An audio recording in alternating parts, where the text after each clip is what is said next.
Olá, bem-vindos ao canal Diário de Literatura. Meu nome é Fabiano Timbó e hoje eu vou falar algo sobre o chamado de Cthulhu, de H.P. Lovecraft. Vamos lá. O protagonista está em primeira pessoa, ele relata a história dele e divide em 3 partes esse conto, ou esse relato. A primeira parte é quando o protagonista avisa que o tio-avô dele morreu e deixa para ele uns manuscritos e um material ao qual ele manda para o apartamento e ele vai verificar o que é. E qual não é a surpresa dele quando ele acha, no meio desse material, uma cerâmica, um barro com uma coisa totalmente desenhada, esquisita, horrível, e um manuscrito deixado pelo tio-avô, indicando o que era aquilo, que foi um escultor que o procurou após construir aquele material da argila, do barro, depois de uns sonhos, umas noites que ele teve e que eram extremamente desagradáveis. E ele, como era pesquisador, fazia parte do museu e tinha afinidade por hieróglifos e falas e estudos. Então ele se interessou pelo caso realmente e foi averiguado o que se tratava. E o escultor não participava de culto, não tinha conhecimento e o único acesso que ele tinha tido a isso eram os sonhos. Então ele começa a investigar os sonhos, ele descobre que outras pessoas também têm esses sonhos estranhos, como se fosse um chamado de alguma coisa, e ele vai investigar aquela situação. Na segunda parte ainda, o protagonista fala do seu tio-avô, que recebe a visita de um inspetor chamado Lovecraft, e esse inspetor relata que descobre um culto a uma imagem e traz a imagem para ele olhar, e nesse culto as pessoas falam uma língua estranha, esquisita, e ele descobre que o sumo sacerdote é Cthulhu, estranho o nome, né?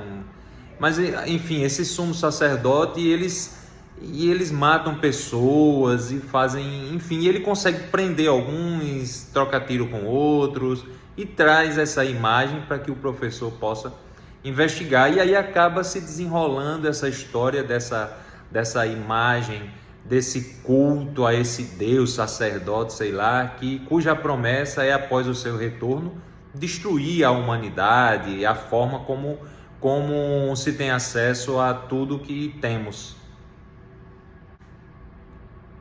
E na terceira parte, o próprio protagonista, ele se depara com a informação de um jornal, de uma viagem de navio muito estranha, e ele mesmo se propõe a investigar, porque é muito semelhante ao relato do tio, aos manuscritos do tio-avô, e ele acaba partindo para falar diretamente com esse capitão do navio. E quando chega lá, esse capitão do navio já morreu, mas ele deixa uns escritos e ele se apodera dos escritos, e ele descobre que em alto mar, sem querer, a tripulação do capitão Johansen libera sem querer o Cthulhu, mas que de certa forma ele acaba não destruindo a terra, ele acaba sendo não vencido, mas ele acaba voltando para as profundezas do mar, e a sociedade se mantém, e ele acaba então com muito medo de morrer, porque ele descobre toda a história, todo o culto, esse chamado do Cthulhu, e aí ele começa a se preparar como se ele fosse o próximo a ser levado pela morte. Após a leitura desse livro, desse conto, o chamado de Cthulhu, do Lovecraft, eu fiquei um pouco perdido em saber como é que eu poderia abordar isso, o que é que isso poderia me trazer de aprendizado, mas voltei ao início do conto e me deparei novamente com a frase que, ao meu ver, faz todo sentido agora após a leitura. As ciências, cada uma esforçando-se em sua própria direção, até agora nos prejudicaram pouco, mas algum dia a junção de todo esse conhecimento fragmentado levará a visões aterrorizantes da realidade e de nossa assustadora posição, quando enlouqueceremos diante da revelação ou fugiremos da luz mortífera para a paz e a segurança de uma nova era das trevas. Então é como se esse monstro que está preso, que só faz mal, que desse conto, dessa obra, é como se fosse o próprio saber, a ciência, essa ciência cheia de, como ele descreve, o monstro de tentáculos, e que acaba nos mostrando a realidade.